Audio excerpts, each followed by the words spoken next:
So everyone, wait, this is really New York, right? This movie? It's all New York.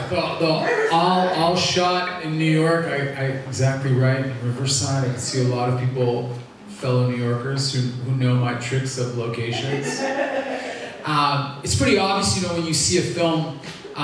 If you watch, like, for example, a Paul Thomas Anderson film, you know that he was born in the Valley, because all his films take place in the Valley. If you see a Barry Jenkins film, you know that it's in parts of Miami that are more dirty rather than the stuff that tourists see. I've lived in New York 20 years of my life, so and a lot of it in Harlem and the Upper West Side. So all the locations that I use in Brooklyn and everything is what you know. So you always shoot what you know, right? Yeah. A round of applause for him. Stefano, walk us a little bit about this whole process. How long been you doing this beautiful work? So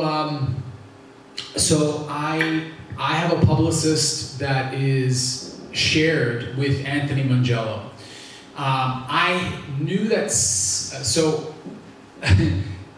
My publicist pitched me this idea in December of 2021, and at first I was like, I don't really know if I'm the right guy for this movie. I really like darker films, moodier films. I'm not very much into making another, I don't know, I was like, I don't know if I could do like another doc. I've done other docs. I did a doc for NBC, and I was like, I don't really want to, I don't think I'm the right person for this job. And, but after I met with Anthony, I knew the story was like kind of like sort of crazy, like the whole family in the cheese industry, the amount of archival material. Actually, when I started the film, I didn't know if Anthony was telling me the truth. Because I actually don't know anytime I'm filming a subject for a documentary whether anybody's telling me the truth. Because people say crazy things. People say crazy things to convince you of all their stories. So it takes me a little while on a film to use my own judgments to be like, okay, wow, this is really what happened. It takes me months, basically, to piece the parts together. But I knew it was very dramatic, and I could get the family and the lawyers, and I had to do a lot of, learning about the patent, and then Anthony didn't want to do the film. He was scared to go on camera. He wasn't sure. He hadn't talked to the lawyer. He wasn't sure if Paul had passed away. And I had submitted for the Russo brothers, who did Avengers Endgame. They have micro grants. They pick 7 features a year. And I pitched this as a docudrama. And I was like, this is going to be a really short. This is like going to come in as the shortest feature, like on the line. And they're like, yeah, if you do this as a docudrama, absolutely. So once I got the Russo brothers involved, then everything else fell in, because people like prestige, and it's human nature to want to follow something that they think is, excellence, so that they jump in. But at first you don't know. You guys who are filmmakers, you don't know when you start off with an idea. You're the first one to believe in it, and that's the loneliest place to be. So you have to really be, you have to be a real self-starter and really disciplined. It's hard work. So that's how the process went, and then I had to send a cut to them by September 1st of 2022. And then I had to add to the film in pieces. So I probably added to the suicide scene. I added to the summary judgment scene. I found out I went to the Department of Disciplinary Committees to find out about the judge, and I had found other cases that the judge had been detained basically for other summary judgments. They were all similar cases. So the hard part about this movie is that there's a lot of technical aspects that are not cinematic. Patents are not cinematic. So how do you make it cinematic in a bite-sized McDonald's format for an audience? That's what you're trying to do every day. And I do all my edits with another editor. So you're logging in 8 hours, 10 hours a day trying out, and you end up with after let's say 15 hours of footage. How do you process 15 hours of footage?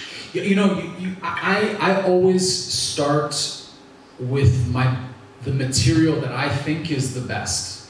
Some filmmakers are worried that they're going to use up their best footage. In fact, sometimes on my producers, many of my producers are like, "Why are you using the most cinematic?" Or why are you going? I'm like, listen, if you don't hook in people in the first 7 minutes, no one's going to care about the movie. And I still, I still can put even more cutaways to the employees, but it's very hard to start a film if you don't set the context for it.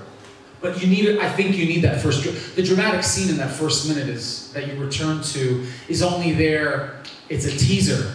It's like a trailer. I'm just trying to drop people's attention in. Otherwise, it's you're just trying to find a lot of dramatic narratives to draw people in.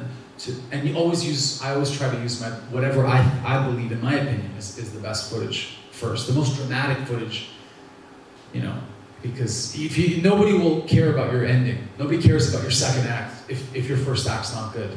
That's how you should think that's how I think as a filmmaker. Guys, this is the community center, so there's another event. Let's get 1-2 questions max. Okay, we'll do it briefly. I'm sorry, buddy. No, it's totally fine. I'm happy to see you guys. Yeah. Yes. Has there been new developments in the case, and has your film been used as a proof?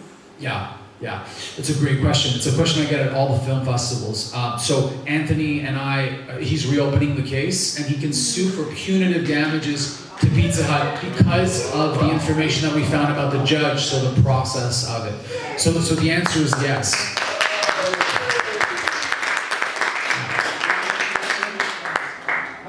How does Pizza Hut claim that they did a full ring pizza when you have a medium, small, medium? Where did it cheese? Yeah. So I think in the first beginning of the film, the first 7 minutes, you talk about, I really try to cover that point, right? And it's actually impossible unless you were to have a full uncut ring that was already pre-made. But just one quick question. The inserts that you put in as the actors, was that your choice, as a director, to who in the audience, Yeah. Or was that, yeah, I mean, no, it's a great question. But, yeah. No, so you had the material you wanted to show us a documentary, and then you put in that yourself, by asking questions how did you come up with So it's a good question. I shot the film over 3 months. So I started April 23rd, and I finished shooting June 26th. And I wrote the film. So I wrote the script, and then I got the interviews. For me, the narrative part of the actors is more interesting because I had already done a lot of documentaries, and they had some success, and they were on networks, and I was like, okay, this is great, but I really wanted to focus on the dramatic actors. But what I do sometimes when I do documentaries, if I find that the people that I talk to are not, if they're too agenda-y, or they're not supernatural, or not very natural, not themselves, I will scrap an entire interview. And I'll actually interview somebody, sometimes 3 times, because like Anthony, that's his last interview. In other words, I knew that Anthony had such a big personality that you need to interview your subjects, sometimes multiple sittings, and the same questions, because they will trust you more. And what I end up finding is I end up using the last interview, because they've gotten to know me, even if I'm repeating the same question. And that's just literally from trial and error from doing docs for like 10 years. Yeah. Round of applause for him. So everyone, I'm sorry I have to hurry you up, but we're gonna. Katie's gonna take you to the Red Rooster, huh? So if you wanna walk with Katie, and we're gonna be there for a couple hours, even if you come in and we network more. Okay? Thank you so much. It's been a wonderful day. Thank you, Phil. We made it. We made it. Day one.